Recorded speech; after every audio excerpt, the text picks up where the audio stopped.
ಮಕ್ಕಳಿಗೆ ತಿಳಿಸಿ ಮಕ್ಕಳಿಂದ ವಿಜ್ಞಾನದ ವಸ್ತು ಪ್ರದರ್ಶನವನ್ನು ಮಾಡಿಸಲಿಕ್ಕೆ ಮೂಲ ಕಾರಣಕರ್ತರಾದಂತಹ ನಮ್ಮ ಶಾಲೆಯ ವಿಜ್ಞಾನದ ಶಿಕ್ಷಕರಾದಂತಹ ಶ್ರೀಮತಿ ರುಕ್ಮಿಣಿ ಮೇಡಮ್ ಅವರಿಗೆ ನಮ್ಮ ಶಾಲೆಯ ಪರವಾಗಿ ಮತ್ತು ನಿಮ್ಮೆಲ್ಲರ ಪರವಾಗಿ ಸ್ವಾಗತವನ್ನು ಬಯಸ್ತೇವೆ. ಮಾಡೆಲ್ ಸ್ಕೂಲ್ ಮಾಡಲಿಕ್ಕೆ ಪೇಪರ್ ಕ್ರಾಫ್ಟಿಂಗ್ ಮಾಡಿರೋದು ಮತ್ತು ಥರ್ಮಾಕೋಲ್ ಎಲ್ಲ ಕಟ್ ಮಾಡಿರೋದು ಇನ್ನೊಂದಷ್ಟು ಚಿತ್ರಗಳನ್ನೆಲ್ಲ ಸಂಗ್ರಹಿಸಿಕೊಂಡು ನಮ್ಮ ಸಮಾಜ ವಿಜ್ಞಾನ ಶಿಕ್ಷಕರಾದಂತಹ ಕುಮಾರಿ ಶಿಲ್ಪಾರವರು ಈ ಒಂದು ಕಾರ್ಯಕ್ರಮದಲ್ಲಿ ಉಪಸ್ಥಿತರಿದ್ದಾರೆ. ಅವರು ಕೂಡ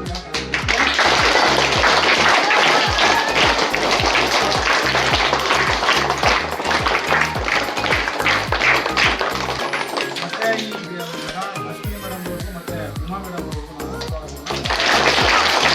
ಕನ್ನಡ ಭಾಷಾ ಶಿಕ್ಷಕರು ಅವರು ಕೂಡ ನಾನು ಆನಂದ ಈ ಒಂದು ಕಾರ್ಯಕ್ರಮ ಯಶಸ್ವಿಯಾಗಿ ನಡೀಲಿ ಮತ್ತು ಇದರ ಒಂದು ಉಪಯೋಗ ಇದರ ಮಹತ್ವ ಮಕ್ಕಳಿಗೆ ತಿಳಿಲಿ ಅಂತ ಹೇಳ್ತಾ ವಿಜ್ಞಾನದ ಗೀತೆಯನ್ನು ಹಾಡಲು ಬರುತ್ತಿರುವ ತಂಡಕ್ಕೆ ಸ್ವಾಗತವನ್ನು ಬಯಸ್ತೇನೆ.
ನಮಗೇನಾಗಿದೆ ಕಡಿಮೆ ಎಲ್ಲ ವಿಜ್ಞಾನದ ಮಹಿಮೆ ನಮಗೇನಾಗಿದೆ ಕಡಿಮೆ ಎಲ್ಲ ವಿಜ್ಞಾನದ ಮಹಿಮೆ ನೋಡು ಬಾರೋ ಅಣ್ಣ ನೋಡು ಬಾರೆ ಅಕ್ಕ ನೋಡು ಬಾರೋ ಅಣ್ಣ ನೋಡು ಬಾರೆ ಅಕ್ಕ ನಮ್ಮ ಹಳ್ಳಿ ಮುಂದೆ ದಿಲ್ಲಿ ಯಾವ ಲೆಕ್ಕ ನಮ್ಮ ಹಳ್ಳಿ ಮುಂದೆ ದಿಲ್ಲಿ ಯಾವ ಲೆಕ್ಕ.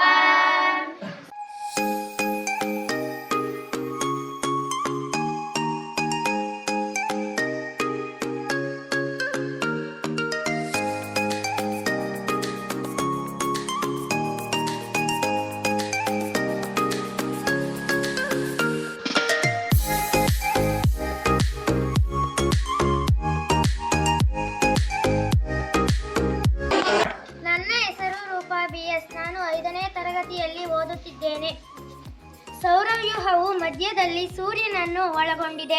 ಇದು ಭೂಮಿಗೆ ಹತ್ತಿರದ ನಕ್ಷತ್ರವಾಗಿದೆ. ಸೂರ್ಯನು ಒಂದು ನಕ್ಷತ್ರ. ಇದು ಬುಧ, ಶುಕ್ರ, ಭೂಮಿ, ಮಂಗಳ, ಗುರು, ಶನಿ, ಯುರೇನಸ್ ಮತ್ತು ನೆಪ್ಚೂನ್ ಎಂದು ಜೋಡಿಸಲಾದ 8 ಗ್ರಹಗಳನ್ನು ಒಳಗೊಂಡಿದೆ. ಪ್ರತಿಯೊಂದು ಗ್ರಹವು ತನ್ನದೇ ಆದ ಗುಣಲಕ್ಷಣಗಳನ್ನು ಒಳಗೊಂಡಿದೆ. ಸೌರವ್ಯೂಹವು ಸೂರ್ಯ ಮತ್ತು ಗ್ರಹಗಳ ಜೊತೆಗೆ ಕ್ಷುದ್ರ ಗ್ರಹಗಳು, ಉಪಗ್ರಹಗಳು ಮತ್ತು ಕಕ್ಷೆಗಳನ್ನು ಒಳಗೊಂಡಿದೆ. ಸೌರವ್ಯೂಹವನ್ನು ರೂಪಿಸುವ ಈ ಗ್ರಹಗಳು ಮತ್ತು ಸೂರ್ಯನ ಬಗ್ಗೆ ತಿಳಿದುಕೊಳ್ಳುವುದು ಪ್ರಾಥಮಿಕವಾಗಿದೆ. ಧನ್ಯವಾದಗಳು. Hello everyone, my name is Diksha BP. I am studying 7th standard. This is the experiment check acid or base using natural. In indicator like I discuss. I take lemon juice, tamarind juice, baking soda, limestone. First take lemon juice. Lemon juice into a and add hibiscus.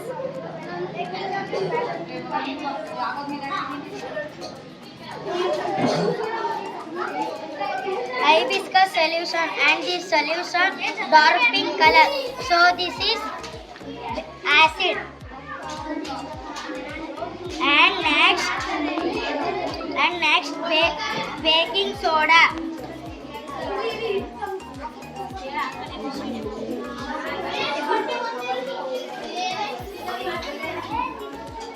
Baking soda solution and add hibiscus.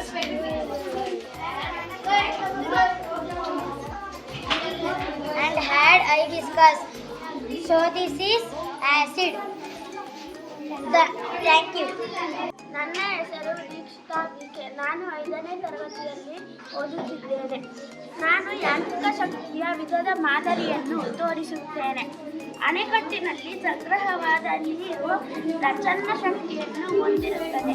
ಆ ನೀರನ್ನು ಅಣೆಕಟ್ಟಿನ ಬಾಗಿಲುಗಳ ಮೂಲಕ ಹರಿಯಬಿಟ್ಟಾಗ ಪ್ರಚಂಡ ಶಕ್ತಿಯು ಚಲನ ಶಕ್ತಿಯಾಗಿ ಬದಲಾಗುತ್ತದೆ.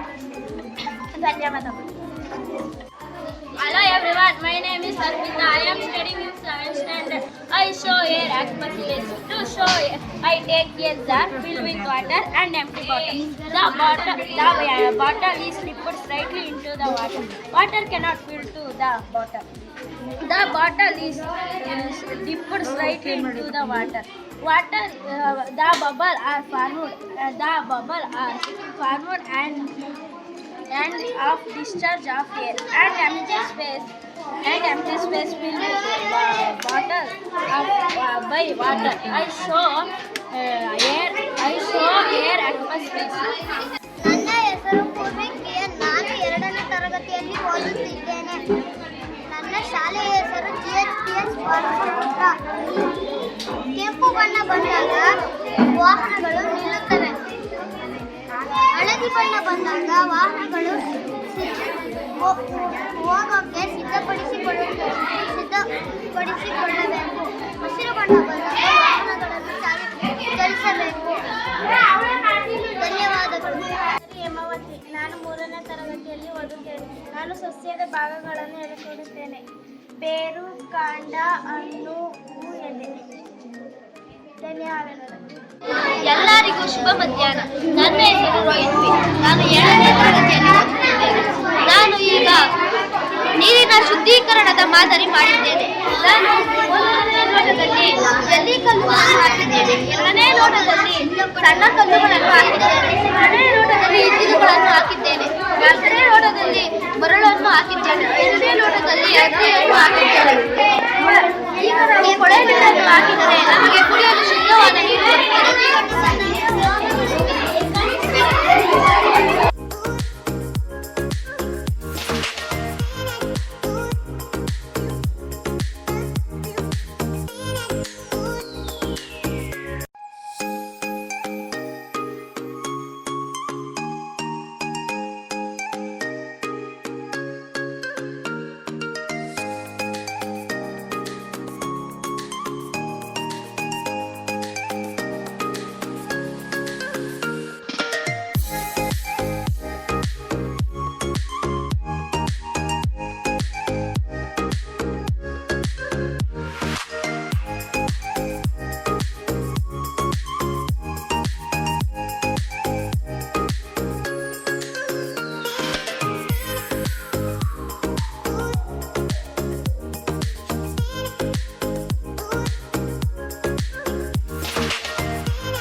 ಧನ್ಯವಾದ.